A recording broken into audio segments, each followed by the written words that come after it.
Bharat Pakistan match নিয়ে বিপদ পিছু ছাড়ছে না আইসিসির। চলমান টি-20 বিশ্বকাপে এই দুই দলের লড়াইটা রীতিমতো গলার কাটা হয়ে দাঁড়িয়েছে আইসিসির জন্য। এবার নতুন করে মহা ঝামেলায় পড়তে যাচ্ছে ক্রিকেটের সর্বোচ্চ নিয়ন্ত্রক এই সংস্থাটা। বহুল প্রতীক্ষিত এই ম্যাচ মাঠে গড়ানো নিয়ে দেখা দিয়েছে নতুন শঙ্কা। খেলোয়াড়রা খেলতে নামার আগেই পণ্ড হয়ে যেতে পারে এই লড়াই, আর তাতে করে আবারও হাজার কোটি টাকা লোকসানের সম্ভাবনা জেগেছে আইসিসির। তবে কি সেই কারণ যাতে করে পণ্ড হতে পারে ভারত পাকিস্তান ম্যাচ, সেটাই জানবো প্রতিবেদনে।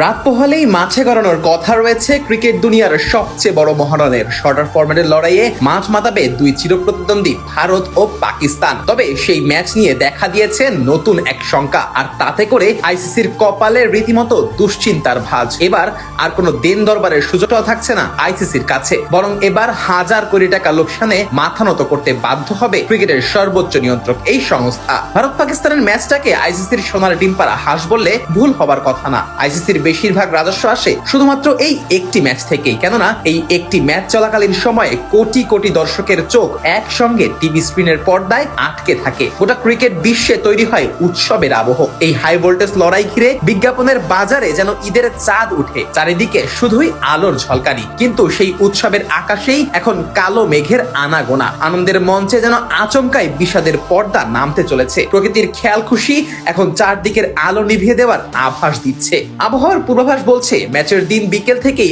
আকাশে জমতে পারে কালো মেঘ, সঙ্গে বজ্র সহ বৃষ্টির প্রবল সম্ভাবনা রয়েছে। দিনের শুরুটা উষ্ণ আর আর্দ্র থাকলেও ম্যাচের সময় যত ঘনিয়ে আসবে ততই এই মেঘের পারদ আরো ঘন হবে। আবহাওয়াবিদদের মতে ম্যাচ শুরুর আগের কয়েক ঘন্টাই সবচেয়ে বেশি ঝুঁকিপূর্ণ। ভারী বর্ষণের আভাস থাকায় টস পিছিয়ে যেতে পারে, খেলা 20 ওভার থেকে কমিয়ে আনা হতে পারে, এমনকি পুরো ম্যাচ বাতিল হওয়ার সম্ভাবনাও উড়িয়ে দেওয়া যাচ্ছে না। আর সেটাই যদি হয় তাহলে আর্থিকভাবে বিশাল ক্ষতির মুখে পড়বে আইসিসি, কেননা এই ম্যাচটা ক্রিকেট বিশ্বের ফাইনাল না হয়েও ফাইনালের মতো। বিজ্ঞাপনদাতারা এখানে কয়েক সেকেন্ডের অ্যাড কিনতেই ব্যয় করেন বিপুল পরিমাণ অর্থ, আর যদি সেই ম্যাচ ভেস্তে যায় তাহলে এত বিনিয়োগের বড় অংশই কার্যত নষ্ট হয়ে যাবে। অবশ্য বৃষ্টি হলেও ম্যাচ আয়োজনের সম্ভাবনা একেবারে উড়িয়ে দেওয়া যাবে না, কেননা কলম্বোর ড্রেনেজ ব্যবস্থা বিশ্বের যে কোনো দেশের থেকেই অনেকটা এগিয়ে, যার ফলে বৃষ্টি হলেও দ্রুত খেলা শুরু করা সম্ভব হতে পারে। অন্য সব মাঠে শুধু ক্রিজের জায়গাটা ঢেকে রাখা হলেও কলম্বোতে পুরো মাঠ কভার দিয়ে ঢেকে রাখার ব্যবস্থা রয়েছে। এছাড়াও গ্রাউন্ড স্টাফরা পানি বের করার জন্য যেই পদ্ধতি ব্যবহার করেন তা অনেক সময় মেশিনের চেয়েও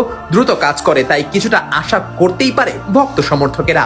এদিকে শেষ পর্যন্ত যদি বৃষ্টিতে এই ম্যাচ পণ্ড হয়ে যায় তবে সুপার 8 এর টিকিট কেটে ফেলবে দুই দলই, কেননা নিজেদের প্রথম দুই ম্যাচ জিতে 4 পয়েন্ট করে রয়েছে ভারত ও পাকিস্তানের কাছে। অন্যদিকে পয়েন্ট তালিকার 3 ও 4 থাকা নেদারল্যান্ডস ও যুক্তরাষ্ট্র 2 পয়েন্ট করে পেয়েছে।